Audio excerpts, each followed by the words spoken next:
Hello, everyone. Welcome to today's live stream. Today, we're going to be covering the next chapter on our compendium. This is chapter 6 and of 26. So we got 20 more to do after this. And if you're just joining us today for the first time, then just let you know that I'm doing these daily live streams where each day I cover a different chapter of our compendium. And this compendium is our resource for our charity that we have on our website. You can follow us, you can follow me going through this chapter on our website, which is www.tarpeia.us. And this is chapter 6 of the compendium called More Perfect Union.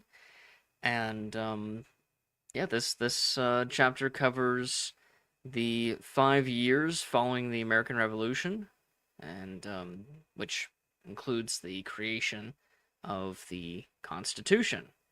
And this chapter is divided into 4 sections. Each section has its own dedicated timeline that you can click through, and each timeline includes primary source documents and events to provide context to what's going on during these time periods. And so we begin at the very start. So this is 1784. The Treaty of Paris has just been ratified in January of 1784, and now people are looking towards consolidating the government, making sure that the Treaty of Paris is actually being enforced, and you'll see that it not being enforced will cause lots of problems. You also have the aftermath of the war, you have a financial crisis, and here, let me just read my description of this section. Oh, by the way, prolusion just is a fancy word for prelude, or, what happened before, that is, before the Constitutional Convention. I wanted each of the sections to rhyme, because this is convention. This covers the Constitutional Convention, and then this section is ratification, which covers the ratification process for the Constitution, and then transition, which is after the Constitution has been ratified, how does it replace the Articles of Confederation, and how does the new government begin with the first election? So I wanted all the sections to rhyme, and it also rhymes with the chapter title, More Perfect Union. And so I looked up what are synonyms for prelude, and I found prolusion, which matched perfectly. So that's why this is prolusion. So this section covers the years 1784 to the start of 1787, and this is when the fledgling United States had high hopes for a post-war peace, but got mounting peril as foreign powers exploited American weakness. Spain closed the Mississippi, Britain refused to evacuate frontier forts and armed native resistance, and American trade was squeezed out of global markets. Interstate quarrels over tariffs, borders, and commercial policy exposed the fragility of the Confederation, while widespread debt, economic depression, and hard money shortages fueled unrest. The most dramatic eruption, Shays' Rebellion in western Massachusetts, grew from tax grievances, court foreclosures, and veteran hardship into an armed uprising that terrified political leaders who saw in it the specter of anarchy and the collapse of Republican government. Amid this turmoil, states began experimenting with cooperation. The Mount Vernon, Virginia-Maryland Compact of 1785 modeled regional solutions, and the Annapolis Convention of 1786 called to address interstate commerce, boldly recommended a general convention to revise the Articles of Confederation.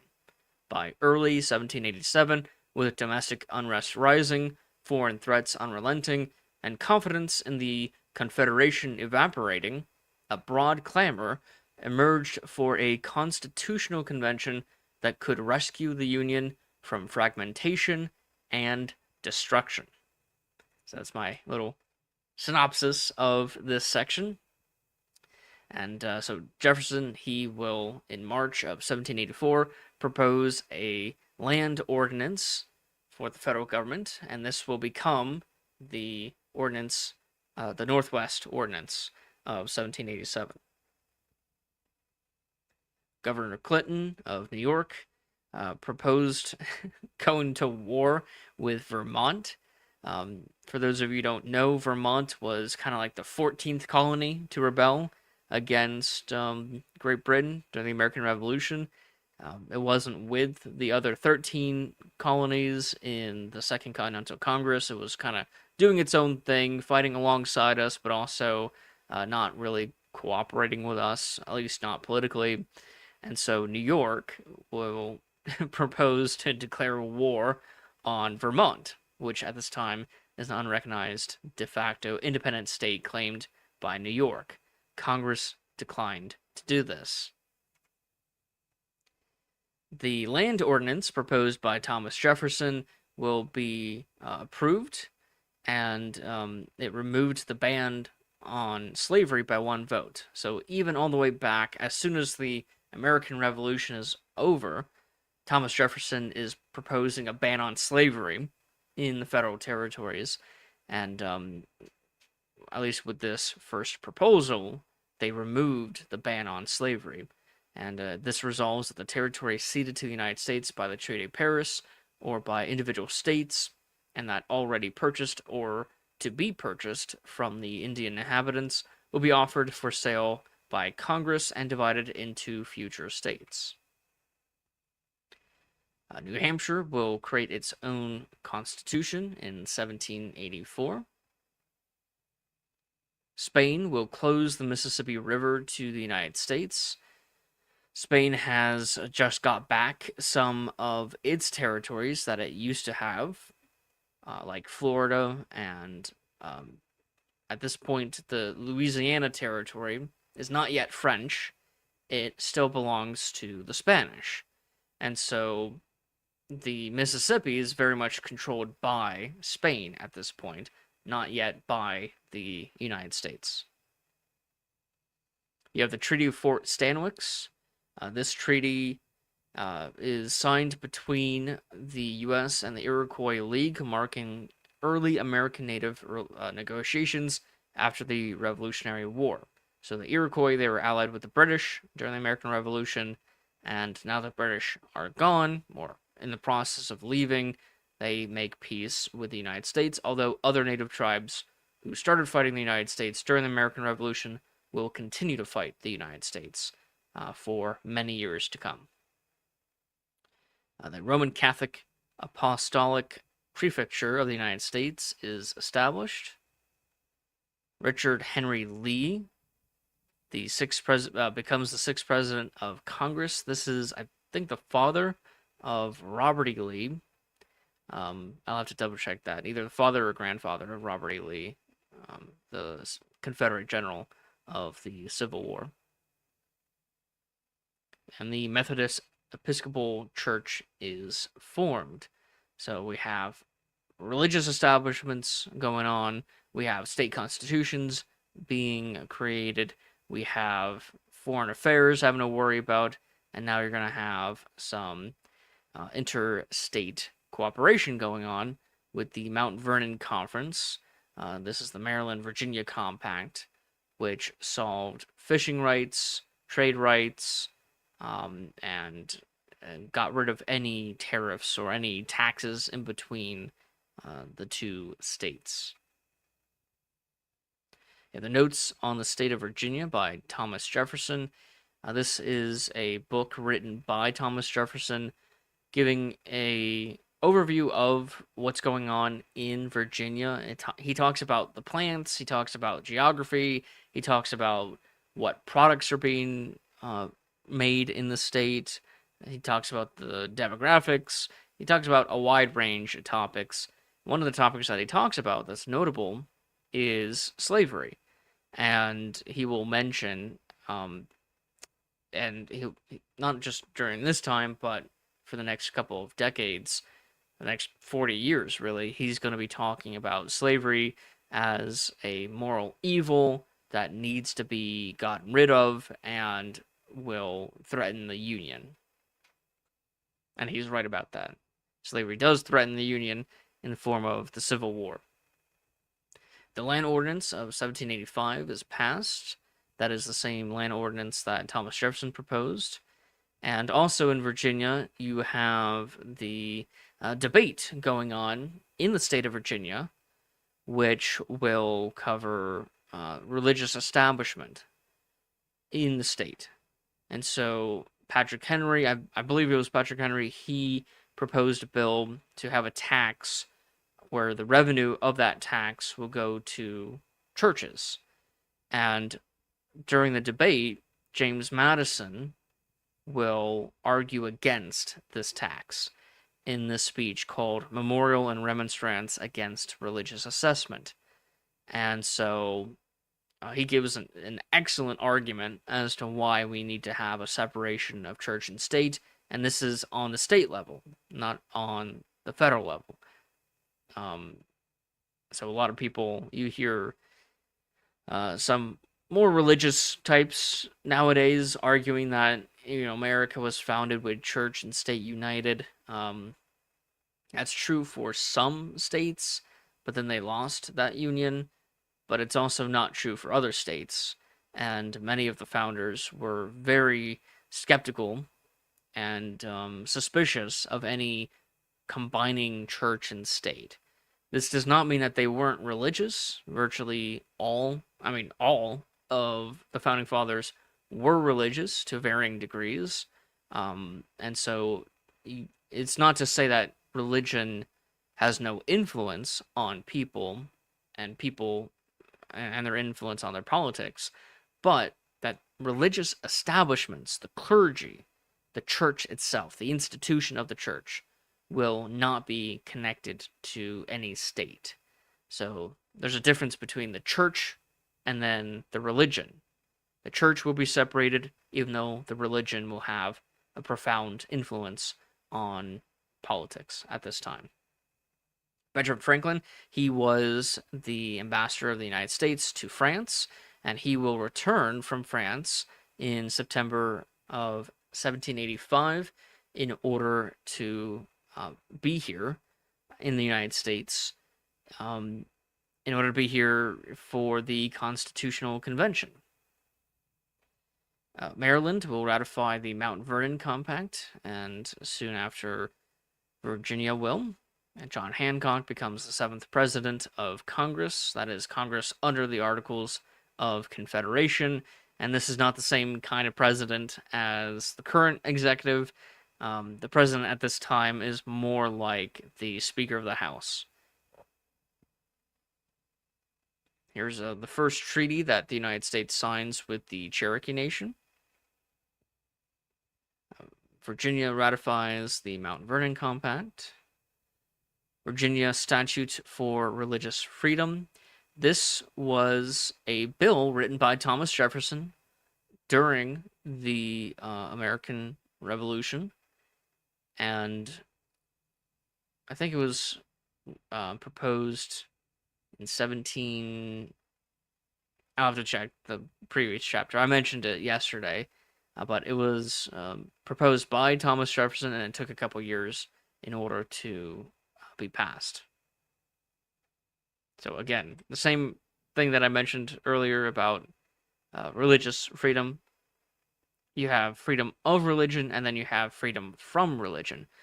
And both of these were being applied in the United States to varying degrees. One, freedom of religion, is the right to practice your own faith without interference.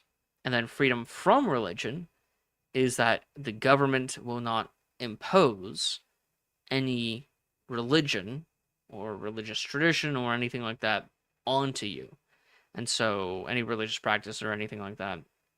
And so freedom of religion is letting a Catholic hold a Catholic mass on their own without the government stepping in and shutting it down. While freedom from religion is the government not forcing Catholics to denounce transubstantiation or something like that. denounce Catholic doctrine in favor of Protestant doctrine. On January 21st, 1786, Virginia will call for the Annapolis Convention. So Virginians at this time are the ones pushing for the Constitutional Convention. They want to amend, and really they want to replace the Articles of Confederation. So they're calling for the Annapolis Convention, which will lead to the Philadelphia Convention, which will then lead to the creation of the Constitution.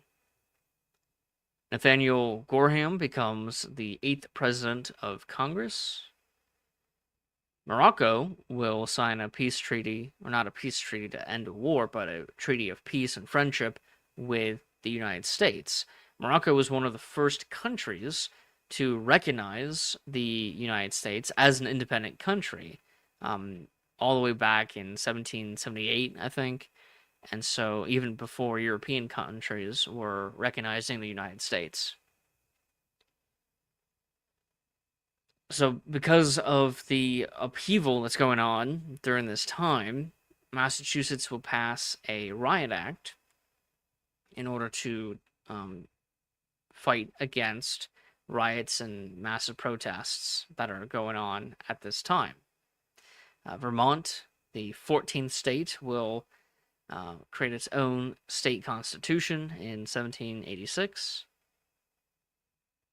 And then the beginning of Shays' Rebellion. So Shays' Rebellion goes on for about half a year, and it begins August 29th, 1786, with this event, where about 1,500 farmers forcibly closed Northampton Courthouse to halt debt proceedings.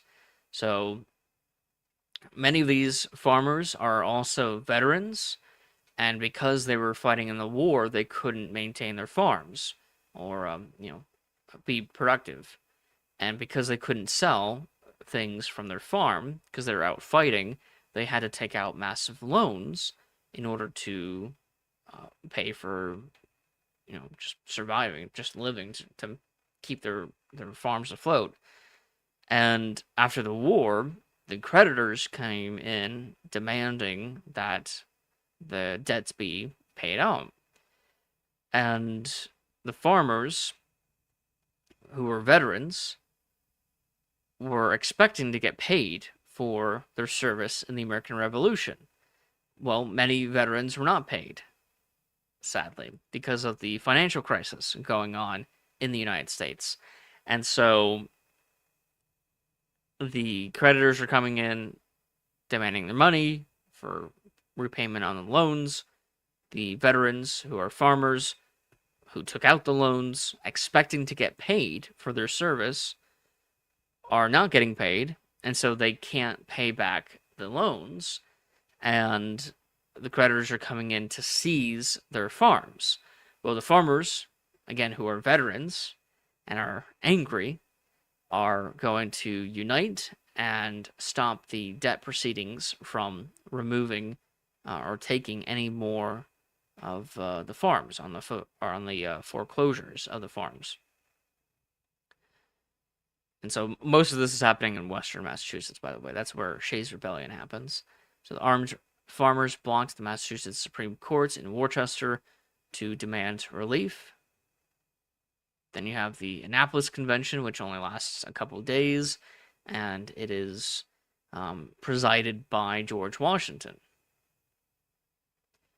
Following the Annapolis Convention, the report that the Annapolis Convention creates reaches Congress, and a Grand Committee of 3 is formed to debate the issue of interstate trade. In New Hampshire, up to 200 paper money regulators in Exeter rioted, demanding issuance of paper currency. On the Affairs of the State is a political essay written by Thomas Paine, talking about all of the troubles that the young republic is going through. And this is before Thomas Paine goes to France to join the French Revolution. The Grand Committee of Three reports to Congress on the Annapolis Convention report. The three included Pinckney from South Carolina, Smith from Maryland, and Henry from Virginia. Reported on trade powers the states had or had not granted. The reports reinforced the need for broader reform, but no vote on a convention followed, at least not immediately. New Jersey elects delegates to the Constitutional Convention. So New Jersey is the first state to approve of the delegates they will send to the pending Constitutional Convention. Now, the convention has not yet been approved, so it's not being scheduled. It might not even happen, and yet states are eager to approve of delegates who will then go to the Constitutional Convention. Virginia will elect its delegates. The regulators, that's during the Shays Rebellion, will write a public letter on their grievances that they want addressed. Pennsylvania will elect its delegates to the Constitutional Convention. You have one of the very first pro-federalist essays being written. This one is an address to the people of the United States by Benjamin Rush, and this will be advocating for a change or a modification in the Articles of Confederation to address the current crisis of the Union. North Carolina elects its delegates. John Adams is publishing his massive work, Defense of the Constitutions. This is a very ironic work because John Adams, he's in Europe, and he's hearing all of these aristocrats complaining and making fun of the young United States, the Republic. And so John Adams, responding to all these criticisms by all these European aristocrats, will write this 3-volume book called Defense of the Constitutions. And this book is being published right around the time where the constitutions of the United States, both the state and federal level, are being thrown away and replaced by new constitutions. So he's writing a defense of the constitutions when the constitutions themselves in the United States are being thrown away. So it's bad timing for John Adams. New Hampshire will elect its delegates to the Constitutional Convention. You have the Springfield Confrontation.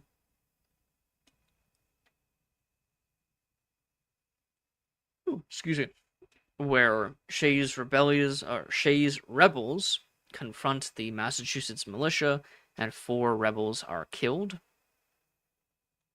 Arthur St. Clair becomes the 9th president of Congress, and now that a presiding officer and a quorum is restored, Congress could at last resume the Annapolis Convention. Delaware elects its delegates to the Constitutional Convention. Georgia does the same. Now you have a second Grand Committee. Congress reappointed the Grand Committee, this time enlarging it to 12 members, so every state present is represented. After a week, it finished its draft recommendation calling for a Philadelphia convention. An address to the Negroes in the state of New York by Jupiter Hammond. He is going to be making a pro-slavery argument at this time, and telling slaves to not cause a ruckus, essentially. I'm paraphrasing. And obey your masters, and that kind of terrible argument. The Second Continental, or not the Second Continental Congress, the Congress under the Articles of Confederation will vote to have the Philadelphia Convention. That vote is done on February 21st, 1787. And so this is official. The Philadelphia Convention is now going to happen. And most states at this point have already chosen their delegates. Massachusetts will follow suit, same will New York and South Carolina. And Rhode Island will refuse to elect delegates to the Constitutional Convention. Rhode Island, in my opinion, sucks because during the American Revolution, Rhode Island was the only state to vote against a tax that would allow the federal government to raise revenue to pay for the war and to pay veterans and help alleviate the financial crisis of the early republic. And also during that time, because the federal government could not raise taxes on their own, it depended on money from the states. Rhode Island would be the only state during the American Revolution to not donate a single penny to the war. So Rhode Island kind of sucks. But at the same time, it's because Rhode Island sucks and completely stopped the federal government from being effective that the Constitutional Convention is happening in the first place. It's because of the failures of the old system, of the Articles of Confederation, exemplified in Rhode Island, that will lead to the Constitutional Convention. So maybe Rhode Island actually doesn't suck. Maybe maybe they do suck, and it's so bad that we had to change our constitution just so a state like Rhode Island couldn't block the federal government from doing anything that it needed to do. So, it's because Rhode Island sucks, a great thing happened, which is the creation of the Constitution. During this time, James Madison is writing political essays. This is a famous one, Vices of the Political System of the United States. And this one, he is arguing for a change in the government. He will advocate for a tripart government instead of a unicameral government, which is what the Articles of Confederation has, and stuff like this. And you'll see a lot more of the system that he has in mind in the next section. James Madison will write a letter to Washington, trying to convince Washington to go to the convention and to be the presiding officer of the convention. Washington will arrive in Philadelphia on May 13th, 1787, which is the day before the start date of the convention. And so this concludes the first section. Now we go into the second section, and this covers every day of the convention.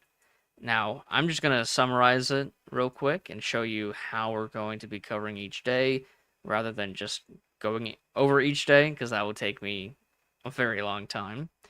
And so for the convention, like I said, we have every single day where the delegates actually met to conduct business. And it was supposed to be, the first day was supposed to be on May 14th, but since a quorum didn't arrive on time, they had to push it back to May 25th. And so May 25th is the actual day where the convention is opened. And so on this timeline that I made, I have every single day of the convention. I wrote a little description of what happened on that day. I chose a VIP for that day. Of course, on the first day, it has to be George Washington. And it's on this day that he's elected the president of the convention.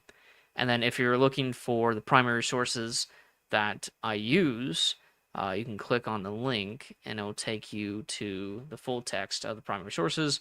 The primary sources that I use for this convention includes the official journal of the convention, which is here, and then notes by individuals, individual delegates who went to the convention. On this day, I have Madison's notes and then Yates's notes.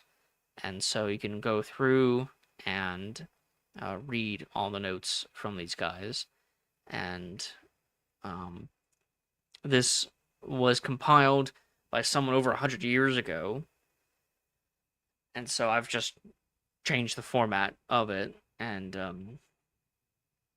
I think it's a little bit easier to read all this information instead of having all the notes on the same page for the entire convention. And then on the next day, they debated the rules of order, which is how the convention will be conducted.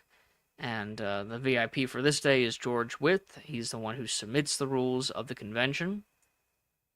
On day 4, this is the day that Edmund Randolph of Virginia will propose the Virginia Plan. Now, the Virginia Plan was written by James Madison, but it's proposed by someone with a little bit more political, I guess, acknowledgement, or, everyone already knows Edmund Randolph. Not that many people at this time know about James Madison. And so he will propose the Virginia Plan, which is the first draft of what would become the Constitution. And, it's the framework from which the rest of the convention will structure the Constitution. On the 5th day, they debated having a tripart federal government, that is the 3 branches of government: legislature, judiciary, and executive. On day 6, they debated what the legislature will look like, which they called Congress, and so they decided on establishing a bicameral legislature. So you have a 3-part government, and one of those parts is a bicameral legislature. And then on day 7, you have instituting the executive, where they talk about the executive. Day 8, they talk about how the executive will be elected or removed from office. On day 9, they talked about the veto. Day 10, they talk about the judiciary. And so every single day of the convention we have up here, it's still a work in progress. I still have to write all of the descriptions and then organize all the primary sources. But this is pretty much what it's going to look like for all 89 days that they met at the convention. And during this time, you have some people like Foreign Spectator writing these pro-Federalist essays.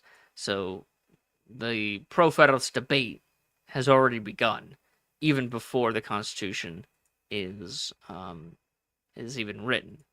And so day 89 is the last day of the convention, which is September 17th, 1787. And on this day, they passed 3 documents. The first is the resolutions of the Constitutional Convention, which is going to talk about how they want the Constitution to be ratified. They want it to be ratified by the by popular convention of the states, rather than having a unanimous vote in the current government, the government under the Articles of Confederation. Because in order for anything to get passed under the government, under the Articles of Confederation, you need a unanimous vote. And so the delegates at the Constitutional Convention do something very smart, very smart. What they say is that if the government approves of these resolutions unanimously, then that means that the Constitution does not need to be supported by unanimous support of all the states. Only 9 of 13 states will be required before the Constitution goes into effect.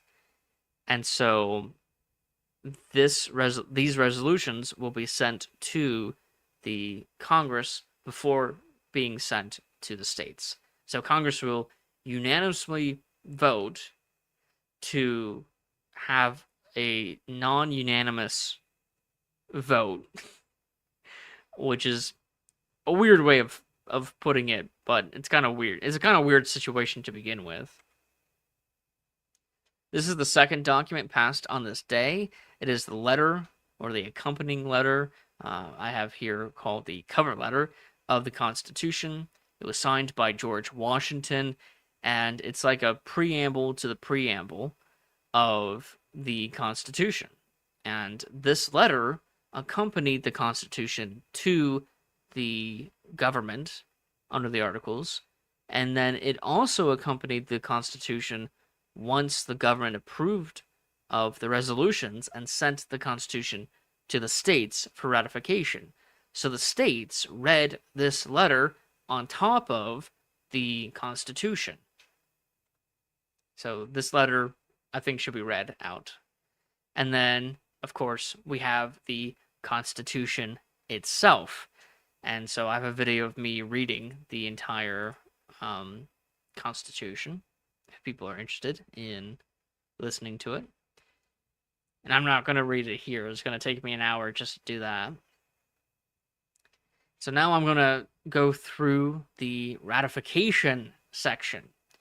This is the most in-depth, detailed section, timeline, of the entire compendium. I think I have something for every single day, pretty much. I have 400 documents just in this section. And you can't even see all of them from this angle. And the crazy part is I still have a backlog of right now just over 100 more documents for this one section. So it's a lot of primary source documents. Most of these are political essays written by Federalists, by pro-Federalist authors, not just Hamilton, Jay, and Madison, but also Roger Sherman. He's a famous, or should be more famous, pro-Federalist author. So many authors. And then you have the anti-Federalists, who are writing their own essays. And so all of these essays will eventually be uploaded to this timeline, and you can go through and read them all. And so the very first thing that happens is the transmittal of the Constitution, the report, and the letter. And so the report delivered to New York City, that's where the government is, by William Jackson, the Secretary of the Convention, and the report reaches New York City at 2 p.m. September 19th, 1787. So it took 2 days. The report is submitted to Congress on the 20th, and from the 26th to the 28th, Congress will debate the Constitution and the resolutions. And now you have the first anti-Federalist papers being published. This is published by Cato, written by George Clinton.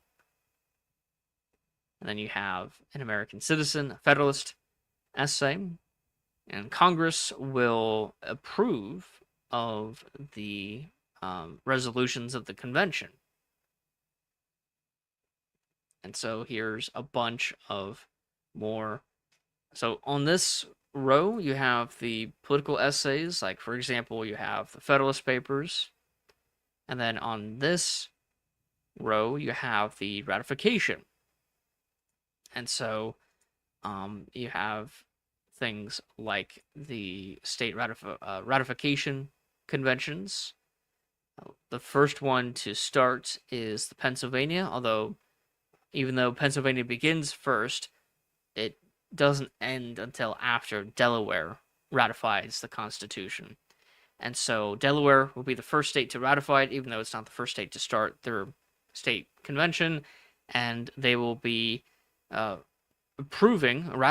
the Constitution unanimously, 30-0, with no amendments proposed.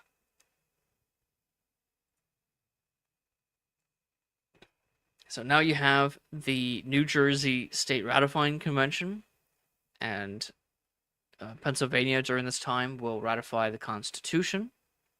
And again, while all this is happening, you have the pro-Federalist and anti-Federalist debates going on. And so I just have a bunch of these documents. I cannot go through all of them today.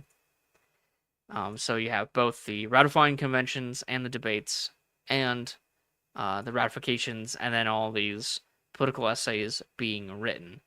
And so I've divided this section up into two parts. The first part is called The Pillars Arise, which is a reference to this cartoon that you see that I have as the background. And this is the uh, cartoon that I just mentioned, the federal pillars. And so that's where the pillars idea comes from. Each of the pillars is a state that ratifies the Constitution. And so as each state ratifies the Constitution, another pillar arises.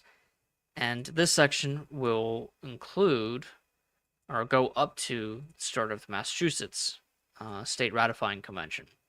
And the reason why I have the splitting point there is because what happens at the Massachusetts state ratifying convention is very important. It is the largest convention. They have hundreds, over 300 people. It is the largest convention of any of them. So it's the most democratic of all of them.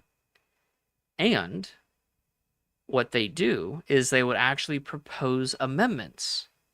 So they will ratify the Constitution, but also propose amendments to the Constitution at the same time. And this is part of a compromise between the Federalists and the Anti-Federalists. The Anti-Federalists, so you can divide the groups into four parts, four groups. You can divide all the people who are debating debating the ratification of the Constitution into four groups. You have the stalwart Federalists. These are people like Alexander Hamilton. They do not want a Bill of Rights. They just want the federal Constitution as it's originally written at the convention to be ratified. And then you have the Bill of Rights Federalists. These are Federalists, people who want the Constitution, but also want to include a Bill of Rights. These are people like James Madison, although at first he doesn't support the Bill of Rights. He then agrees to wanting to have the Bill of Rights, one as a political tactic to get more of the Anti-Federalists on to support the Constitution, but also principally, it's something that Madison believes in. And so you have the Federalists who just want the Constitution without the Bill of Rights. They're a minority. Then you have the Federalists who do want a Bill of Rights, but only after the Constitution is ratified. So they don't want to have a second constitutional convention just to add the Bill of Rights when the Bill of Rights can be amended into the Constitution later, after the Constitution is ratified. And the other two groups, you have the largest of all four groups, which are the Anti-Federalists, who are only against the Constitution because it doesn't have a Bill of Rights. And then you have the last group, which is also a minority. These are the Anti-Federalists who are opposed to the idea of having a Constitution in the first place. So you have people who just want to keep the Articles of Confederation. I call these the Confederates. Not the Southern Confederates of the Civil War, but instead the Confederates as in the Articles of Confederation. So those are the three groups. The third one is the biggest, and the second group will create a compromise during the Massachusetts State Ratifying Convention, saying, hey, we want a Bill of Rights, you want a Bill of Rights, we want the Constitution, you would want the Constitution if it had a Bill of Rights, so how about this? We ratify the Bill of Rights now, and we include amendments that we want to see, the Bill of Rights, and when the Constitution is fully ratified and in effect, then we can amend the Constitution with the amending process. And so this compromise during the Massachusetts State Ratifying Convention will convince the largest group, those anti-federalists who are only against the Constitution because there is no Bill of Rights, they will now support the Constitution. So that's why the Massachusetts State Ratifying Convention is incredibly important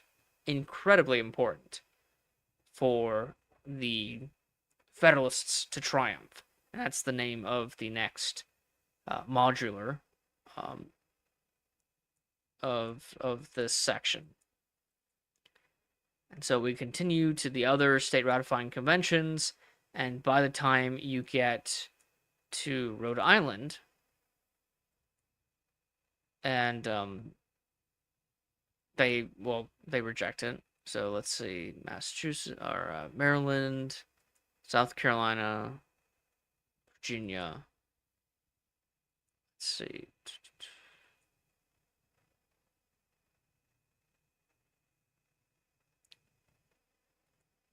Rhode Island.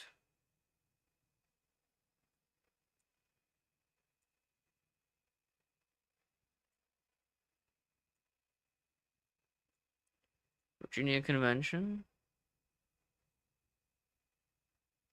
So by the time you get to, oh yeah, New Hampshire, that's it. I just couldn't see it on the timeline. I have to zoom in order to see it.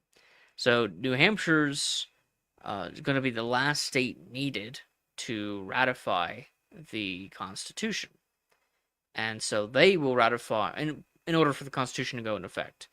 And so they will ratify it at 1 p.m., June 21st, 1788.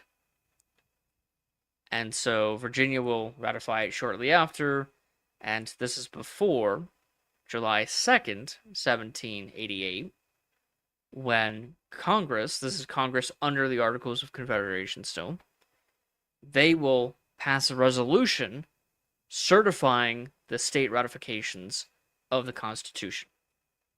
So, this, July 2nd, is the point where the Constitution is fully ratified, because the ratification letters need to be certified.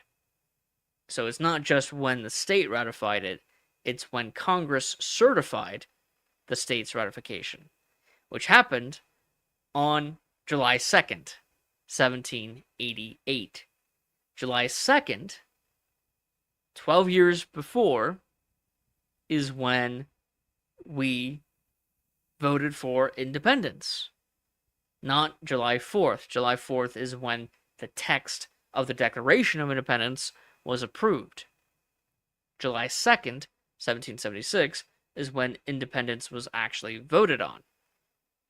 And then now, 12 years later, July 2nd, 1788, is when the Congress, under the Articles of Confederation, certify the ratification of the Constitution.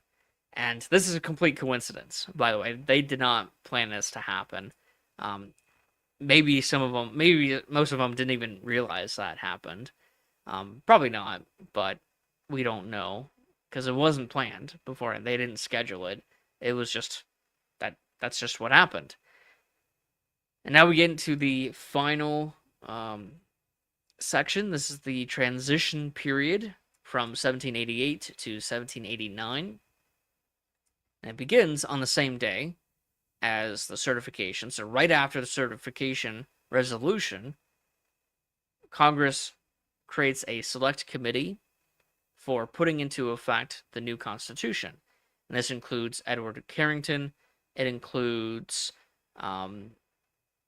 Piermont Edwards from Connecticut, Abraham Baldwin from Georgia, Samuel Allen Otis from Massachusetts, and Thomas Tudor Tucker from South Carolina. And so these are the men who will create a resolution on when and how the election for the new Constitution and the new government will begin. You also have the last of the Federalist Papers being published at this time. Now, these Federalist Papers were already published.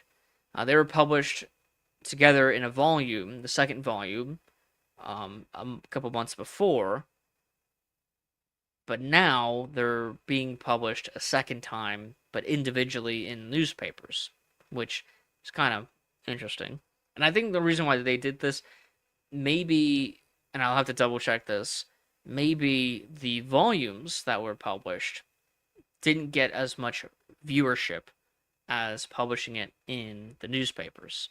So that might be the reason why they decided to republish the Federalist Papers in individually in newspapers rather than just have it in the second volume that they had published. So the Select Committee submits its draft on July 8, 1788, and Congress will be debating the draft bill. North Carolina will have its state ratifying convention, where it did not ratify the Constitution, but they did send amendments and a Declaration of Rights proposed. New York ratifies the Constitution and submits a circular letter for a second constitutional convention. You have the second draft of bill. You have the last Federalist paper being published on August 13th, 1788. And then Congress will pass this resolution on fixing the date of the first election. Letter from James Madison to Thomas Jefferson. Convention defining and establishing the functions and privileges of consuls. This is to deal with foreign affairs. Now you get the first presidential election. And this is a video by Mr. Beat. I suggest you guys check out his channel and watch this video. And it's about the first presidential election. And yeah, it is Washington versus Washington. He's the only guy who gets any serious support for the presidency. Although there were some states that didn't participate. Like New York took too long to send their electors, and so New York wasn't counted. January 7th was the deadline for choosing the electors. Electors from 10 states cast the votes, while North Carolina and Rhode Island hadn't ratified the Constitution yet, and New York's legislature failed to select its electors in time. So North Carolina, Rhode Island, and New York did not vote for Washington. On February 4th, 1789, the Electoral College casts their vote. And then you have the last day under the Articles of Confederation. The last day of the Congress under the Articles of Confederation was March 3rd, 1789. To mark the occasion, 13 cannon were fired at Fort George, located at the end of Broadway in New York City, where Congress had met from 1785. But the old Congress did not go out with a bang. It did not even end with a whimper. Unable to muster a quorum since October 1788, it simply faded away. So, sad. It's a sad thing that our founding fathers did not really participate all that much in the government under the Articles of Confederation, but they will participate a whole lot more under the new government. In fact, the very next day, March 4th, is when Congress convenes. And I'm not sure if this is a coincidence or not, but presidents, when they were inaugurated, it used to have been on March 4th, and then later during the FDR administration, it changed to January 20th. And March 4th just so happened to be the first day of the new government under the Constitution, all the way back in 1789. So, who knows? Maybe it's a coincidence, maybe it was done, maybe the presidents are inaugurated in honor of this. I'll have to do more research into that, but let me read the description that I wrote for this. The sunrise on March 4th was greeted by the roar of 11 cannon. each representing one of the states included in the more perfect union established by adoption of the Constitution. So at this point, 11 states had ratified the Constitution. At this time, church bells tolled, flags were unfurled across the city, and excited crowds gathered. Only 8 senators and 13 representatives were in attendance, far short of the number needed for a quorum, so no business was conducted. It wouldn't be until April 1st, 1789, when the House reaches a quorum, and it won't be until April 6, 1789, when the Senate reaches a quorum, and on that day, April 6, is when Congress, which is the Senate, which ratifies the presidential election, which is done in the Senate. That's why I had to wait for the Senate to reach a quorum. And they certify the election of George Washington unanimously as president, and then John Adams as vice president.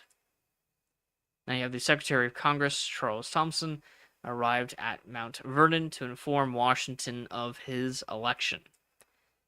And so Washington will then travel to New York, and he will arrive on April 23rd, 1789. The background that I have here depicts Washington's arrival to the city, and this is a painting by Arsène Hippolyte Riving.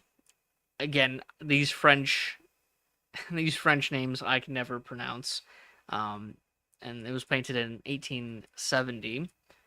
And so that will conclude today's live stream. It's a much shorter live stream. It's just under an hour. All the other ones were like over 2 hours. One of them was 3.5 hours. But the reason why I cut this one short is I could go on for like 10 hours and go through every single primary source document that I have, and I just simply cannot do that. Not in one live stream, and I have to go through and finish writing all the summaries for each of these documents anyway, and preparing all of the pages for each one so that it looks at least decent if you click on these links to read the full text of the document. And so so this is chapter 6 of our compendium, More Perfect Union, and it covered the creation of the Constitution from the Prelusion, which is the prelude, post Revolutionary War, until the convention, and then the convention itself, then ratification process, and then the transition process, all for the U.S. Constitution. So, thank you if you joined for joining, and just to let you know, this website is free to access, and all of our resources are free to use. We don't have any advertisement, so if you want to donate to support us, please do so. We are an educational nonprofit, a 501c3, so all donations are tax deductible and go towards upkeeping this resource. I have a link in the description of the live stream where you guys can go to this website, but for those who want to know, the website domain is www.tarpeia.us. Tarpeia is spelled TARPEIA.us. And this is the 6th chapter of the compendium called More Perfect Union. There are 26 chapters total, and so we have 20 more chapters to go in this series of live streams that I'm doing. I'm doing one chapter a day. I'm going to be changing this up next year. I'm not going to be doing one live stream a day. What I'm going to be doing is one chapter a week instead of one chapter a day. I'm going to be doing 2 live streams a week. 2 live streams for one chapter. And we're going to be reading the primary source documents. Not all of them, just a few of them. it's gonna take me months just to read this chapter's lives of this chapter's primary source documents, because we have so many documents on here, especially the ratification section. And so, yeah, so check out our website. And if you like the work that we do, you think that this is a valuable resource when it comes to teaching or studying American history and civics, just let me know what you guys think in the comments. And again, we're a 501c3 nonprofit, so all donations are tax deductible. And we'll appreciate you joining us tomorrow on tomorrow's live stream. So thank you, and have a nice day.